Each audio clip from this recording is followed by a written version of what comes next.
안녕하세요. 라이프살롱 진아입니다. 우리 모두가 살다 보면은 한 번쯤은 내 인생 진짜 안 풀린다 하는 때가 오는 것 같아요. 굉장히 막막하고 컴컴한 터널을 걷는 것만 같은 느낌이 들고요. 빛은 보이지도 않고 내 발걸음도 보이지가 않아요. 그리고 지금 이 상황이 변하지 않을 것 같아요. 그런 시기가 오지 않나요? 저는 몇 번 왔던 것 같은데요. 그 시기를 살려준 게 있었어요. 그게 저에게는 독서였어요. 그리고 조금 더 구체적으로 말하자면 독서랑 그 독서를 한 후에 일기같이 독후감이지만 정말 편안하게 일기같이 썼던 그 기록들이 저를 살려준 구세주였거든요.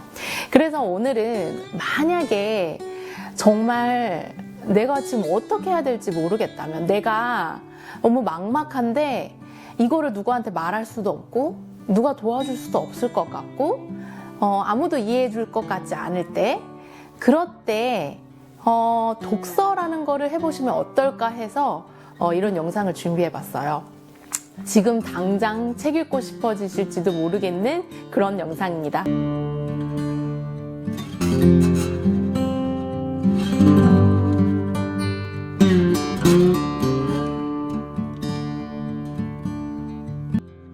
그 앞이 캄캄했던 시기에 어떤 생각들을 보통 하시나요? 저는 기억을 떠올리면은 내 인생 너무너무 지루하다 이 생각도 있었고요. 너무 재미없어 라고 생각했던 적도 굉장히 컸고요. 물론 재미로만 살 수 없지만 재미가 굉장히 중요하잖아요. 그리고 나 뭐 해먹고 살지? 이런 생각 많이 했고요. 그때 당시 제가 일을 안 하고 있을 전업주부 시간이었으니까요. 과거에 일했던 걸로 다시 하고 싶진 않은데 할 줄 아는 게 없네. 이렇게 할 줄 아는 게 없었다니. 이건 헛똑똑이가 많네. 하기만 있는 헛똑똑이. 아니면 헛살았네. 막 이런 거나, 모든 건 결국 내 잘못이었어. 내 문제야. 나한테 모든 화살이 돌아오기도 했죠. 그래서 많은 분들이 이런 시기를 타파하기 위해 많은 것들을 하잖아요. 저도 진짜 많이 해봤어요. 할 수 있는 거는. 그래서 뭐 일기 쓰기가 될 수도 있고, 뭐 운동하기가 될 수가 있고, 뭐 내 취미를 조금 살려서 매일매일 취미 활동을 한다든지, 아니면 뭐 글을 쓰기가 될 수도 있고, 또 미타임을 위해서 새벽 기상을 한다든지 여러 가지들이 있는 것 같아요. 근데 저는 많이 실패를 했어요. 하다가 그만두고 되면서 저를 굉장히 모자란 사람으로 생각을 했어요. 이렇게 하나도 진득하게 못하다니. 그러니까 이렇게 변하지를 않지. 그래서 그런 거를 포기할 때마다 자존감이 더 낮아졌던 거예요. 그랬는데 아까 제가 말씀드렸듯이 구세주가 나타났어요. 책이라는 거죠. 제가 책을 정말 좋아하는 사람은 아니었다고 이전 영상에서도 많이 말씀을 드렸어요. 책은 그냥 학교에서 필요해서 읽는 책, 교과서, 어렸을 때는 교과서, 아니면 이제 대학 가서는 전공서만 읽는 거고요. 그 다음에 가끔 잡지들, 태블로이드 잡지들을 막 이제 읽었어요. 근데 제가 책을 엄청 좋아하게 된 시기가 딱 있었는데요. 둘째 아이를 임신을 했을 때 이사를 갔었어요. 근데 이사를 갔는데 바로 옆에 어쩌다 보니 도서관이 있는 거예요. 진짜 엎어지면 코 닿을 정도로 걸어서 2, 3분밖에 걸리지 않은 데였어요. 그래서 이제 첫째 아이를 어린이집에 맡기고 배가 뚱뚱한 임산부가 뒤뚱뒤뚱 걸으며 조금은 우울한 얼굴을 하고 그 도서관에 들어갔던 기억이 나요. 근데 지금도 떠오르는데 되게 밝고 따뜻한 분위기였어요. 햇살이 잘 들어오는 곳이었고 뭔가 마음이 편해졌던 것 같아요. 그래서 그 1층에 딱 들어갔는데 들어가자마자 나왔던 책이 제 눈에 딱 보였던 게 민음사의 세계문학 전집이었어요.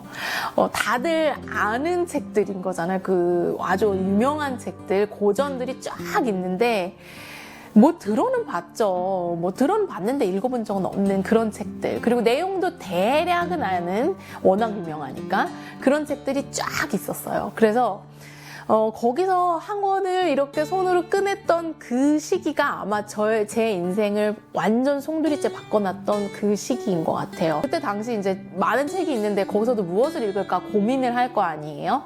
근데 저는 당시 여자에 대한 이야기를 읽고 싶다는 생각을 했어요. 왜냐면 제가 여성이고 또 여성으로서 굉장히 큰 변화를 겪는 시기인 거잖아요. 근데 그 변화에 굉장히 힘들어하는 그런 때였기 때문에 아이를 낳고 또 아이를 양육하는 과정에서 또 나를 지키고 나라는 사람을 행복하게 잘 살기 위해서는 어떻게 해야 될까 하는 고민이 많았기 때문에 어쩌면 그런 해답을 찾고 싶어서 다른 여자들은 어떻게 사나 하는 궁금이 있었던 것 같아요. 주위에도 여자들이 있었지만 어쨌든 내가 아는 사람들만 있었고 집에만 있으니까 잘 모르잖아요. 그러니까 그렇게 책으로라도 레퍼런스를 찾고 싶었던 게 아닌가 해요. 지금 기억나는 것들이 기드 모파상의 뭐 여자의 일생, 남자 작가지만 그래도 여자의 일생이랑 여자의 이야기죠. 그 다음에 제인 에어 많이들 아시죠? 제인 에어는 샬롯 브런테의 제인 에어, 그 다음에 제인 오스틴의 오만과 편견, Pride and Prejudice, 이건 영화로도 되게 재밌게 봤는데요.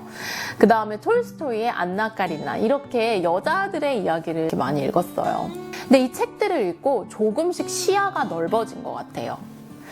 이 세상에는 나만 있는 게 아니고 내 문제만 있는 게 아니고 이 세상에는 수많은 사람들이 있는데 그 사람 모두들이 다 자신의 삶을 갖고 있는데 그 안에서 고민과 행복과 즐거움과 모든 것이 다 갖고 있다. 나는 이 큰 유니버스 하나이다 라는 그런 것들의 개념을 갖기 시작한 것 같아요. 과거에는 계속 나의 문제, 내 삶, 내 문제, 내 꿈, 나의 문제, 나의 욕망, 나만 보는 편협한 시선에 있었다면 이제는 우리 공동체, 전 세계, 인류까지도 이렇게 생각을 하게 된 것 같아요. 그래서 저는 그때 느낀 게 개개인의 고결함, 고귀함, 정당성 같은 거를 느꼈어요.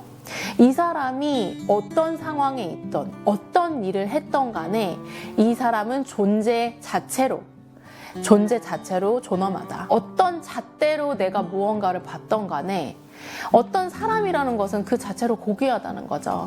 내가 지금 어떤 상황에 있던지 간에 나의 존재는 고귀하다. 나의 존재는 존재 가치가 있다. 이런 것들을 서서히 느끼기 시작한 것 같아요. 그러면서 나와의 화해를 조금씩 시작하게 된 것 같거든요.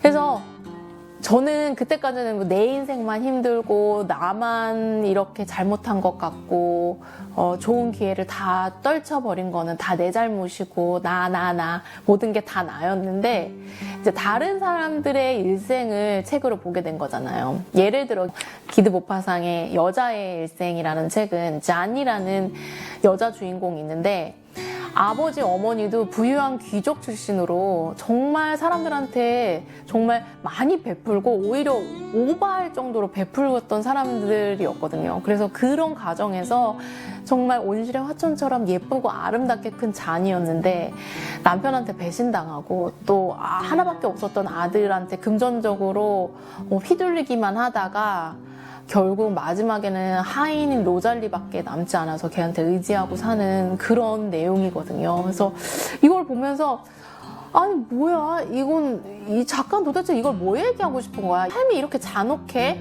이렇게까지 잔인해야 돼? 도대체 이렇게 괴로운 삶을 보여줌으로 인해서 작가가 우리한테 뭘 얘기하고 싶은 거지? 막 이런 것들을 생각했던 것 같아요. 처음으로 내 삶이 아닌 다른 주인공의 삶에 이입을 해서 아니 왜 이렇게 만들어? 도대체 얘는 그럼 어떻게 살라는 거야? 하면서 그런 연민과 보면서 걱정을 하면서 내 일은 잠시 잊게 됐던 것 같아요. 근데 여기서 이 책을 읽다가 기억이 나는 게 마지막에 잔의 그 하인이었죠. 로잘리가 마지막에 이런 말을 해요. 이때 그 잔의 아들의 정부, 그러니까 진짜 부인이 아닌 거죠. 정부가 딸을 낳는데 그 딸을 안으면서 그 잔이 그렇게 기뻐한대요. 그 기뻐하는 모습을 보면서 하인 로잘리가 인생이란 사람들의 생각처럼 그렇게 좋지도 나쁘지도 않은가 봅니다 라고 이렇게 한마디를 하는데 그 문장을 보고 되게 많은 생각을 했어요. 우리들은 다 어떠한 저러한 그런 기대를 하지만 삶이란 그렇게 좋지도 나쁘지도 않을 수도 있지. 뭐가 나는 그렇게 특별해서, 나는 뭐가 그렇게 남들과는 다르다고 생각해서 그렇게 조금이라도 힘든 것을 다 나의 탓을 하고 상황 탓을 하고 그랬을까? 이럴 수도 있고 저럴 수도 있는데, 이런 생각들이 나면서 많이 마음이 편해졌던 것 같아요. 근데 그 책을 읽고 제가 독후감을 또 다 썼다고 했잖아요. 근데 마지막에 또 이렇게 썼더라고요. 많은 생각을 하게 하는 책이었고 아들을 강하게 키워야겠다는 다짐을 한 번 더 한 날이었다. 되게 귀여운 것 같아요. 자기를 보고 자기가 귀엽다는데, 저는 이게 기록이나 그런 독후감이건 뭐든 그거에 되게 큰 장점이, 다시 내가 그거를 봤을 때 이렇게 순수한 나의 이 글을 보면서 나도 그렇게 나쁜 사람은 아니야, 그렇게 못나진 않았어, 나 이렇게 재밌기도 하고 엉뚱한 것도 있고 유머러스하기도 해, 나 괜찮은 사람이야, 이런 거를 느낄 수 있게 아무도 얘기 안 해줄 수 있고 또 남의 얘기는 안 들을 수 있고, 그리고 나 자신도 지금 나를 그렇게 안 보고 있을 때에도 사실 그 기록은 나라는 거잖아요. 이 책을 읽고 썼던 그 사람은 순수하게 내가 그 책을 읽고 쓴 거거든요. 근데 그런 글들을 보면 이제 내가 나를 마주하는 거거든요. 그러면은 생각보다 내가 괜찮은 사람이라는 거를 그 기록을 통해서 내가 확인하게 되는 거예요. 근데 그 기록을 그냥 뭐 읽다가 기록해야지 이게 아니고 저 나름대로는 데드라인을 줬어요. 2주의 대출 기간이 있잖아요. 그래서 그 기간 안에 무조건 이 책을 다 읽고 독후감까지 써서 그 다음에 대출 반납을 한다라는 게 제 나름의 기준이었어요. 사실 애기 키우면서 그렇게 읽고 독후감 쓰기 되게 어렵잖아요. 근데 그때는 누가 시켜서가 아니고 정말 제가 하고 싶어서 그렇게 했던 것 같아요. 그리고 매일 일상이 그날이 그날 같고 그날이 같은 그 육아의 긴 시간대, 이런 그 데드라인이라는 게 있는 게 저한테 좀 산뜻하게 다가왔던 것 같아요. 그때 그렇게 2주 동안 읽고 독후감을 쓰고 또 다시 갖다 주고 또 2주 동안 다른 책을 가져와서 읽고 갖다 주고, 이런 식으로 책을 계속 다양하게 읽었어요. 고전만 읽은 거 아니냐고요? 아니에요. 고전만 읽을 수는 없죠. 저 되게 지루한 거 못 견디는 사람이거든요. 이것저것 다양하게 봐야 돼요. 그래서 어느 날은 좀 요즘 이야기 좀 보고 싶다, 나는 옛날 몇백 년 전 얘기 말고 지금 얘기 보고 싶다, 이런 때가 또 있거든요. 제가 많이 했던 게 원하는 답이 있을 것 같은 책을 찾는 거예요. 근데 조심해야 되는 게 제목에 낚일 수 있어요. 제목은 되게 저 같은 사람, 뭔가를 원하는 사람한테 답을 줄 수 있다는 그런 힌트를 제시하는 책 제목이 많거든요. 물론 그거를 답해주는 책도 있는데 답해주지 않는 책도 있기는 해요. 근데 그것도 경험해보지 않으면 모르는 거거든요. 낚였다, 이런 걸 느낄 수도 있고, 낚였는데 생각보다 다른 쪽으로 의미가 괜찮네, 다른 것으로 내가 얻은 게 있네 라고 생각하실 수도 있잖아요. 그래서 예를 들어 제가 책을 읽은 거를, 제가 지금 기록을 썼던 거를 좀 보고 있는데, 나이 들수록 멋지게 사는 여자, 마커스 버킹엄 거. 우리 다 이렇게 살고 싶잖아요. 이 책 제목 얼마나 캐치해요. 제가 읽었죠. 근데 괜찮았어요. 그리고 남인숙 작가님의 서른에 꽃피다, 꽃피고 싶어서, 이런 책을 또 제목을 찾았는데 이것도 저에게 너무 좋은 책 읽기 경험이 됐고요. 그리고 또 코어맥 맥칼시의 더 로드, 나에게 길을 좀 보여달라, 난 길이 보이지 않는다, 길 좀 보여주세요 하는 생각으로 한 거죠. 그러면서 사고가 계속 확장이 되고 긍정이 살짝씩 뿜어 나오는 거를 제가 느꼈던 거예요. 이렇게 책을 막 읽다 보니까 어쩌면 내 일이 그렇게 not a big deal, 너무 심각하게 생각하지 않아도 될 수도 있을 것 같아. 세상에는 이렇게 책 읽기처럼 재밌는 것도 있고 정말 나보다 더 힘든 삶을 사는 사람들도 있고 나보다 더 절규하는 어려운 사람들도 있는데, 생각해보면 어쩌면 내 삶도 나쁘진 않네 하는 생각이 그때부터 들기 시작했던 것 같아요. 너무너무 재밌는 거예요. 근데 이 재미를 느낀다는 게 되게 중요한 거였어요. 저한테 되게 소중한 거였어요. 왜냐면은 저는 제가 재미있다고 느꼈던 것, 당시에 예를 들어 무의미한 가십 같은 그런 수다. 뭔가 뒷담화. 더 심한 거는 셀프 디스하는 그런 이야기들, 막 그런 것들을 하는 게 당시에는 기분이 좋을지 모르지만 지나고 나면 되게 힘들고 오히려 진을 빼는 거더라고요. 그러니까 그리고 쇼핑. 당시에는 조금 재미있을지 모르겠지만 그게 너무 길게 가지가 않아요. 왜 샀지? 하고요. 그러니까 당시에 재밌는 게 없었는데 책을 보니까 너무 재밌는 거예요. 이렇게 재밌는 게 있었다니. 거기다가 저는 일기 쓰기를 많이 해서 글 쓰는데도 이제 좀 재미를 붙인 때였거든요. 이거를 글로 쓰니까 또 너무 재밌는 거예요. 그러면서 저에게 진짜 맞는 재미를 찾은 게 제 일상에 큰 활력을 주고 그 다음에 긍정적인 마인드를 크게 심어준 것 같아요. 제가 이렇게 힘들었던 시기를 책으로 풀었던 말씀을 드렸는데 이 책을 읽는다고 당장 바로 내가 긍정적으로 변하고 좋은 길이 막 보이기 시작하고 이러는 건 아니에요. 책이 나에게 답을 딱 주지도 않아요. 너 이런 문제가 있어? 이게 답이야. 이러지도 않아요. 근데 제가 생각하기에는 제가 읽어왔던 그 시간들을 기억해보면 나에게 그거를 해결할 수 있는 힘과 자신감을 주는 거는 확실해요. 할 수 있어.